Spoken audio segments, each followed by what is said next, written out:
Hello, friends. Ran across an article this week from the AARP, and it shows some of the injuries that took place in the last year for people just doing ordinary activities. 2.8 million people were injured in the last year driving. Well, that's not a big surprise. We all understand how accidents can happen. 500,000 people were injured bicycling.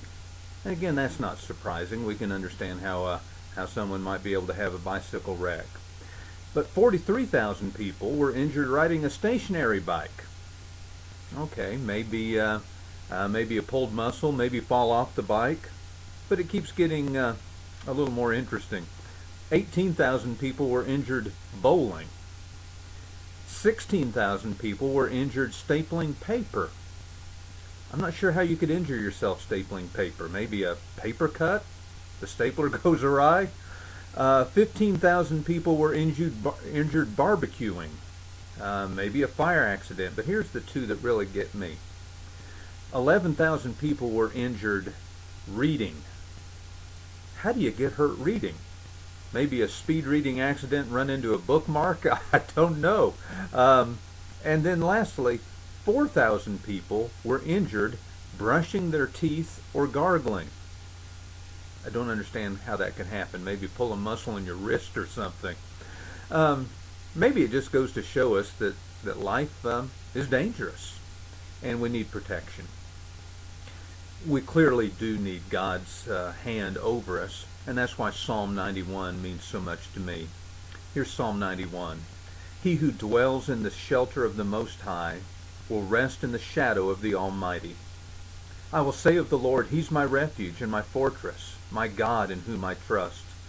He'll cover you with His feathers, and under His wings you will find refuge. His faithfulness will be your shield. You won't fear the terror of the night, nor the arrow that flies by day, nor the disease that stalks in the darkness, or the plague that destroys at midday. 1,000 may fall at your side, 10,000 at your right hand, but it won't come near you. If you make the Most High your dwelling, even the Lord, who is my refuge, then no harm will befall you. No disaster will come near your tent. For He will command His angels concerning you to guard you in all your ways, and they will lift you up in their hands. Now, I'm not sure how all this works. Clearly, being a Christian, being one of God's children, is no guarantee that you won't have trouble.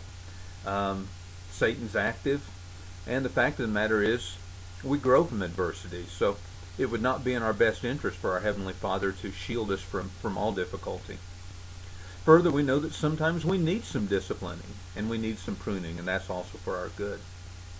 But we know from numerous scriptures that God protects us from evil. The Bible says that no one can pluck us from His hand. Nothing can separate us from the love of God, and that God is faithful and will strengthen us and protect us from the evil one.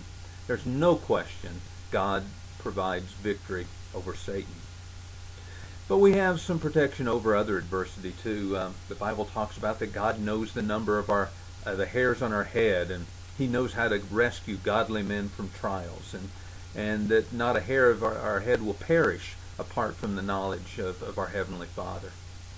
God's in control, and His angels are watching over us. I don't know what's going on in your life, and again, sometimes it's a little difficult to explain why God allows certain things and doesn't allow others, but I'm convinced of this. He loves me.